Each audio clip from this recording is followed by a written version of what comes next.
Thanks, John. And as an energy nerd, it's really exciting to be up here next to the minister and, the global head of exploration for Exxon. Wow, that's something. And full disclosure, I'm very biased in one sense. For much of I spent 23 years in the U.S. government, and more than half was one passion, which is helping to persuade our European allies to reduce their dependence on one supplier of natural gas, which is the essential transition fuel. We have to have natural gas. So that's a reduction on Russian dependence. And two was trying to facilitate reunification of the island into a bizonal, bicommunal federation. And energy issues on the geopolitical side provide a way to maybe either to do that or to make the situation worse. And looking at Nectaria and your beautiful team, thank you for the chance to be here. I've missed being in Cyprus. I love your conferences. They stretch my mind, and I'm really happy to be back here at this one on the island. So the minister made the really important point that Cyprus has the opportunity to be a corridor to send natural gas to Europe when Europe really now needs it, right? It's trying now to pursue that one passion of mine, who cares if it's mine, but reduce dependence on Russian gas. There's a race going on, of course, right, to seize the European market. In the north, so there's the corridor of Azerbaijan, where I was ambassador, across Turkey, then into Bulgaria and onward, Greece, Albania, and then under the Adriatic to Italy. And Azerbaijan and the European Union committed to do their best. This was back in July of 2022, to double Azerbaijan's natural gas exports to Europe. And there's no chance Azerbaijan is going to meet that target. Zero chance, because there has not been enough investment upstream in production in Azerbaijan. So the molecules will not be available. It's impossible. And one of the reasons is that the European Union has been sending conflicting signals. On the one hand, they say, we need more Azerbaijani gas. On the other hand, they say, but we don't want to use gas for too long, maybe 10 years, maybe 15 years, and you can't finance a project for upstream investment with such a short period of licensing. So there's the race is on to help Europe meet its demand. Its demand has been decreasing since Russia's full-scale invasion of Ukraine. It was down 15% the first year, 15% again this year, but still, they need more supply. And right now, my former colleagues in the U.S. government have been talking about the vertical corridor and how well the U.S. and Bulgaria have worked together, and Turkey, to bring U.S. LNG into Turkey and have it re-exported into the EU space and maybe go all the way to Moldova and Ukraine. I can tell you that right now in Southeast Europe, as a board member of Bulgaria's largest private natural gas company, the market is saturated with Russian gas.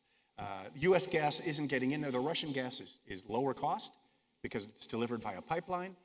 So at Revitusa, so the Greek LNG regasification terminal, it's operating at about 20% under capacity right now because the price of the Russian gas beats the LNG. But markets are dynamic, and that will change. So the opening is available for Cyprus to be this delivery source and hopefully transit way into the EU. However, we need some geopolitical maybe and geological structure to understand all these fields, because it's confusing. There are so many fields here in the Eastern Med. There's Leviathan in Israel, there's Zohr in Egypt, there's Aphrodite here and Kronos in Cyprus. So I ran in during the coffee break to a fantastic person. Many of you know former Energy Minister George Lakotripis, who's been very kind to me in the past. You may recall that in around, I forgot when that was, 2014, 2013, he told the truth, which is Cyprus has not yet discovered enough natural gas to be able to export it. And that's still true. So hopefully you spud the well, it'll be successful exploration well, you'll find more gas. But the market is shifting quickly. Leviathan and Tamir, so a couple of Israeli fields, we'll hear from Jeanette in a second, have turned Israel into a significant natural gas producer. And I understand that within the next few years, it's going to be able to export up to 20 billion cubic meters of gas, but where to? Israel has used its natural gas deposits as a way to, have a much cleaner and growing economy than being reliant on oil, diesel, or coal to generate electricity. It's been exporting about 3 billion cubic meters per year to Jordan. It's great that Israel and Jordan are strengthening their relations that way, but there hasn't been an export route.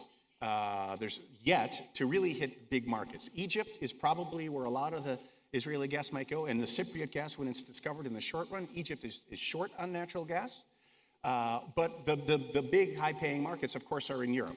So the question is, will that subsea pipeline paralleling this electricity cable that we've been talking about, will that be built from Israel to Cyprus to Crete to mainland Greece?